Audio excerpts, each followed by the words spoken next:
ఈరోజు ప్రధానంగా పార్టీ రాష్ట్ర కార్యవర్గం TRS LP, TRS parliamentary party, మిగతా విస్తృతంగా వచ్చినటువంటి నాయకులందరితో కలిపి సమావేశం పెట్టుకున్నాం.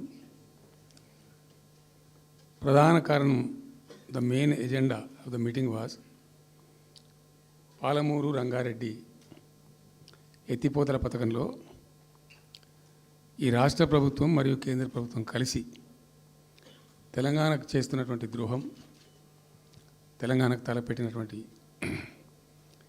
దుర్మార్గమైనటువంటి విధానం మీదనే చర్చ జరిగింది. దీని కథ ఏంటంటే చాలామందికి తెలియదు, అవగాహన కూడా ఉండదు.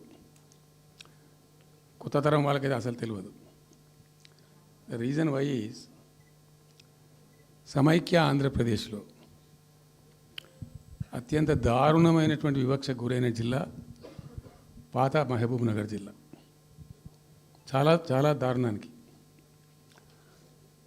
రీజన్ ఏంటంటే వనరులు లేక కాదు, వసతులు లేక కాదు. కృష్ణానది ప్రవేశిస్తదే మహబూబ్ నగర్ జిల్లాలో. సరే, ఇప్పుడున్న తెలంగాణ, అప్పుడు ఉన్న ఆంధ్రప్రదేశ్ మొత్తం చూస్తే కూడా 300 and above కిలోమీటర్స్ కృష్ణానది పారుతుంది కూడా మహబూబ్ నగర్ జిల్లాలో. 308 కిలోమీటర్లకు పారుతుంది.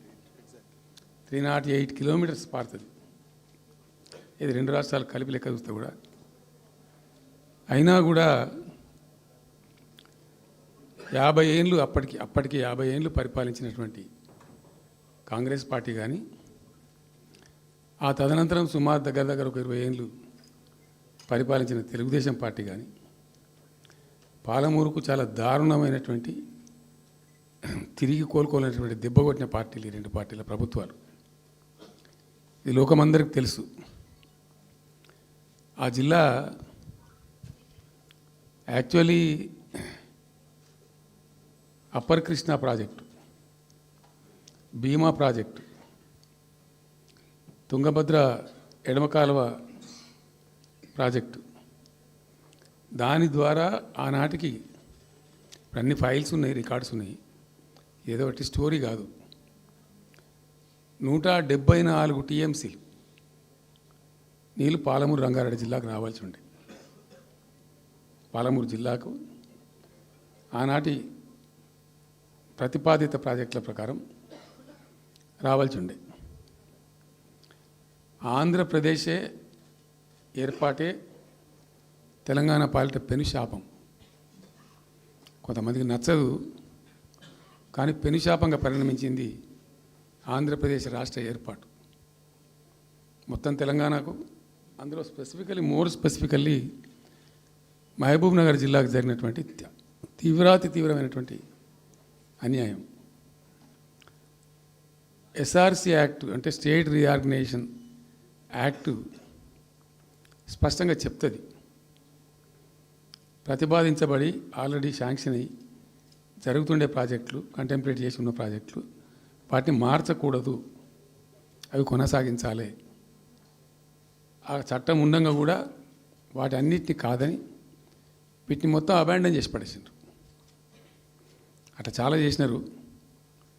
అక్కడ గోదావరి మీద చూసుకుంటే దేవునూరు ప్రాజెక్టు కావచ్చు, ఇచ్చంపల్లి కావచ్చు, రకరకాల ప్రాజెక్టులను అబాండన్ చేసినారు. అందులో అతి తీవ్రమైనటువంటి అన్యాయం మహబూబ్ నగర్ జరిగింది. ఇలా మహబూబ్ నగర్కి ఇచ్చే పాలమూరు ఎత్తిపోతలో మరొకటి కొత్త స్కీమ్ కాదు. గతంలోనే 174 టీఎంసీలకు ప్రాజెక్టులు రూపకల్పన జరిగి అంత అయింది. అయితే మేము చాలా వాదించినాం. మధ్యలో బ్రిజేష్ కుమార్ ట్రిబ్యునల్ వస్తే కూడా అక్కడ పోయి ఆ ట్రిబ్యునల్ని కలిసి చాలా ప్రయత్నాలు చేసినాం.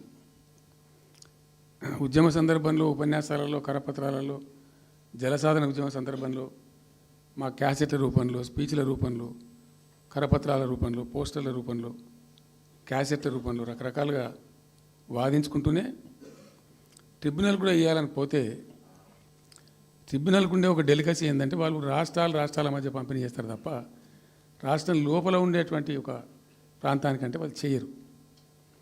మీకు రాష్ట్ర హోదా లేదండి, మీరు ప్రాంతము, మీరు రాష్ట్రంతో కొట్లాడుతున్న